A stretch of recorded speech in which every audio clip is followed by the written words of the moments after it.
Lorsque nous prenons la coupe qui symbolise son sang, nous déclarons deux choses. Je partage la seule et même vie avec lui. Sa vie est ma vie, et cela s'est accompli par une alliance en son sang. Telle est la signification profonde de la table du Seigneur. Est-ce là ce que nous déclarons chaque fois où nous nous approchons d'elle? C'est l'épouse qui dit « Je demeure dans l'alliance, je suis un avec mon Seigneur ».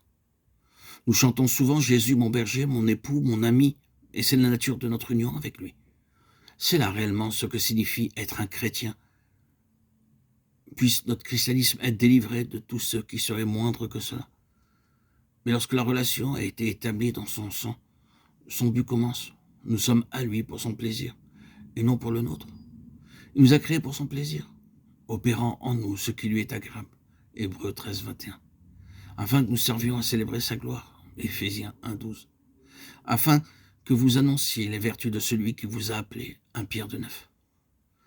Cela embrasse la vie chrétienne. C'est pourquoi il nous a attirés par les liens de son amour. Et c'est la raison de notre union avec Christ, que nous soyons à son plaisir, qu'il trouve son plaisir en nous. Le moment arrive où il regardera son épouse et où il dira « Elle est une épouse glorieuse ». C'est dans ce but qu'il nous a attirés à lui, afin de se révéler par nous. Peut-être nos têtes et nos cœurs se courbent-ils maintenant. Oh, quelle triste révélation nous sommes de notre Seigneur. Nous sommes loin de révéler Christ, mais il prend un grand soin de nous. Il est vrai que ce n'est pas chose facile, et il ne rend pas la tâche facile. Il semble qu'il nous mette souvent dans des situations difficiles afin que nous manifestions sa gloire.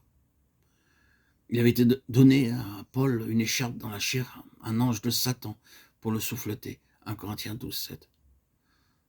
Savons-nous ce que signifie avoir une écharpe dans la chair et un ange de Satan qui nous soufflette sans cesse?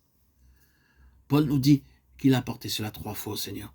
Mais je pense qu'il a voulu dire « J'ai prié le Seigneur d'enlever cette écharpe encore, encore et encore. J'ai supplié le Seigneur d'enlever cette écharpe et de détruire ce messager de Satan. Mais il m'a dit « Ma grâce te suffit car ma force s'accomplit dans la faiblesse » de Corinthiens 12, 9. C'est une étrange souveraineté et une étrange providence de Dieu. Il semble parfois qu'il mette des difficultés dans notre vie et rende le chemin dur pour nous. Et ensuite, dans la grâce qu'il nous témoigne, nous le glorifions. Personne ne sait ce qu'était l'écharpe de Paul. Beaucoup de chrétiens le soupçonnent et d'autres pensent le savoir. Mais je ne pense pas que personne puisse le comprendre. C'était évidemment quelque chose que l'on pouvait remarquer en disant « Oh, Paul est très éprouvé par cela. » Je suis heureux de ce que le Seigneur ne m'ait pas appelé à suivre un chemin aussi dur que le sien. Ce pauvre homme doit connaître ce qu'est la souffrance. Mais combien est merveilleuse cette grâce! Combien merveilleuse est la grâce du Seigneur en lui! Remarquez son esprit victorieux. Et Paul dit « Et elle glorifiait Dieu à mon sujet ». Galates 1, 24. Oui, afin que le Seigneur soit révélé. L'Église est une Église qui doit souffrir. Cette épouse du Seigneur est une épouse qui souffre. Mais la révélation de sa grâce, c'est quelque chose de merveilleux.